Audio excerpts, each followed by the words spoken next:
ಗೃಹಲಕ್ಷ್ಮಿ ಯೋಜನೆಯ 5,000 ಕೋಟಿ ರೂಪಾಯಿ ದೋಖ ವಿತ್ತ ಇಲಾಖೆ ಕೊಟ್ಟಿಲ್ಲ ಅಂತ ಈಗ ಲಕ್ಷ್ಮಿ ಹೆಬ್ಬಾಳ್ಕರ್ ತಿಳಿಸಿದ್ದಾರೆ.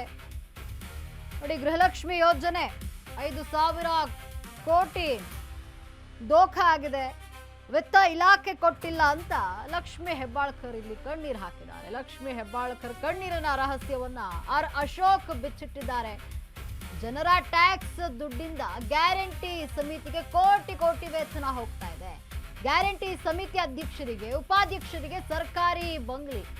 ಆದ್ರೆ ಏನು ಶ್ಯಾಡೋ ಸಿಎಂ ಆದಂತಹ ನನಗೆ ಸರ್ಕಾರದಲ್ಲಿ ಏನು ಸಿಗ್ತಾ ಇಲ್ಲ ಅಂತ ಕಣ್ಣೀರನ್ನ ಹಾಕಿದ್ದಾರೆ. ಈಗ ಹೊಸ ಹೊಸ ಹುದ್ದೆಯನ್ನ ಮಾಡ್ತಿದ್ದಾರೆ. ಭಾರತ ಜೋಡೋ ಸಮಿತಿ ಇದು ಕೈ ಕಾರ್ಯಕರ್ತರಿಗೆ ಮಾಡಿರೋದು. ಅವರಿಗೆ 24,000 ಸಂಬಳ, ಸರ್ಕಾರ 3 ತಿಂಗಳಿಂದ ಪೆನ್ಷನ್ ಕೊಟ್ಟಿಲ್ಲ. ಅನಾಥ ಮಕ್ಕಳಿಗೆ 78 ಕೋಟಿ ಕೊಡಬೇಕು, ಕಳೆದ 8 ತಿಂಗಳಿಂದ ಕೊಟ್ಟಿಲ್ಲ. ಭಿಕ್ಷುಕರ ಪುನರ್ವಸತಿಗೆ 28 ಕೋಟಿ ಕೊಡಬೇಕು, 12 ತಿಂಗಳಿಂದ ಕೊಟ್ಟಿಲ್ಲ. ಆದ್ರೆ ಭಾರತ ಜೋಡೋ ಹಣ ಯುವಜನ ಸೇವೆಗೆ ಕೊಡ್ತಾರಂತೆ. ಇನ್ನು ಸರ್ಕಾರದ ಹಣ ಕೊಟ್ಟು ಕಾಂಗ್ರೆಸ್ ಕಾರ್ಯಕರ್ತರಿಗೆ ಖುಷಿ ಮಾಡೋದು, ಅವ್ರನ್ನ ಖುಷಿ ಪಡಿಸೋದು, ಇದು ಸಾಂಸ್ಕೃತಿಕ ಭ್ರಷ್ಟಾಚಾರ ಅಂತ ವಿಪಕ್ಷ ನಾಯಕ ಅಶೋಕ್ ಈಗ ಕೆಂಡಮಂಡಲರಾಗಿದ್ದಾರೆ. ಗೃಹಲಕ್ಷ್ಮಿ ಯೋಜನೆಯ 5,000 ಕೋಟಿ ರೂಪಾಯಿ ಧೋಖ ಆಗಿದೆ, ವಿತ್ತ ಇಲಾಖೆ ಏನು ಕೊಟ್ಟಿಲ್ಲ ಅಂತ ಲಕ್ಷ್ಮಿ ಹೆಬ್ಬಾಳ್ಕರ್ ಕಣ್ಣೀರನ್ನ ಹಾಕಿದ್ದಾರೆ. ಹೆಬ್ಬಾಳ್ಕರ್ ಕಣ್ಣೀರಿನ ರಹಸ್ಯವನ್ನ ಅಶೋಕ್ ಇಲ್ಲಿ ಬಿಚ್ಚಿಟ್ಟಿದ್ದಾರೆ. ಜನರ ಟ್ಯಾಕ್ಸ್ ದುಡ್ಡಿಂದ ಗ್ಯಾರಂಟಿ ಸಮಿತಿಗೆ ಕೋಟಿ ಕೋಟಿ ವೇತನ ಹೋಗ್ತಾ ಇದೆ.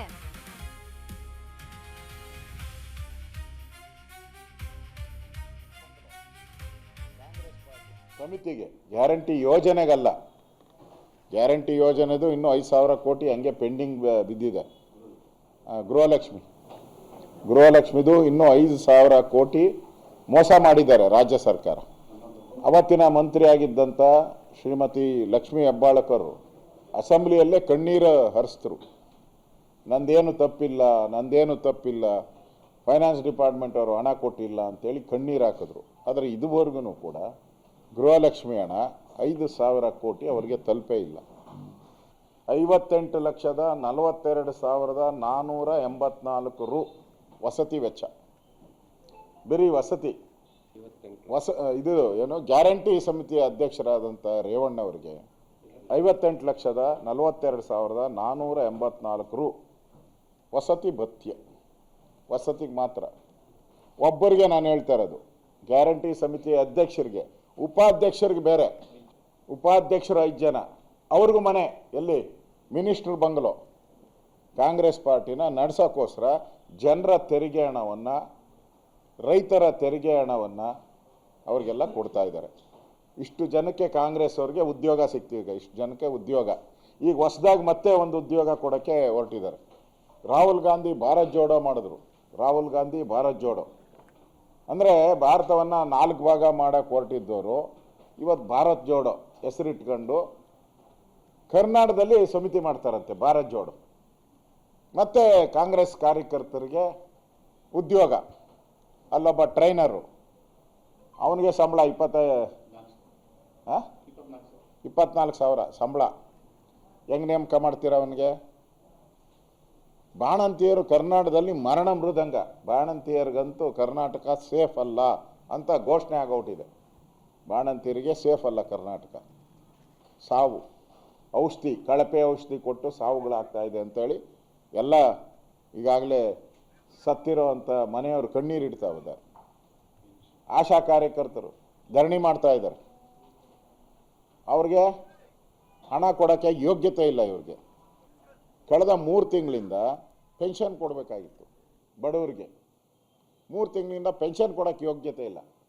ಅನಾಥ ಮಕ್ಕಳಿಗೆ 78 ಕೋಟಿ ಕೊಡಬೇಕು. ಅನಾಥ ಮಕ್ಕಳು ಕಳೆದ 8 ತಿಂಗಳಿಂದ ಕೊಟ್ಟಿಲ್ಲ. ಅನಾಥ ಮಕ್ಕಳಿಗೆ ಕಳೆದ 8 ತಿಂಗಳಿಂದ ಅನಾಥ ಮಕ್ಕಳು ಯಾರು ಕೋವಿಡ್ ಸಂದರ್ಭದಲ್ಲಿ ತಂದೆ ತಾಯಿನ ಕಳ್ಕೊಂಡಿದ್ರು ಅವ್ರಿಗೆ ಸರ್ಕಾರ ಘೋಷಣೆ ಮಾಡ್ತಾರೆ. ಅವ್ರನ್ನೆಲ್ಲ ಸರ್ಕಾರ ಅವ್ರಿಗೆ ಧನ ಕೊಡ್ತದೆ. ಅಂದರೆ ಪ್ರತಿ ತಿಂಗಳು ಅವ್ರಿಗೆ ಹಣ ಕೊಡೋವಂಥ ಭತ್ಯೆ ಇದು ಮಾಡಿದ್ದು.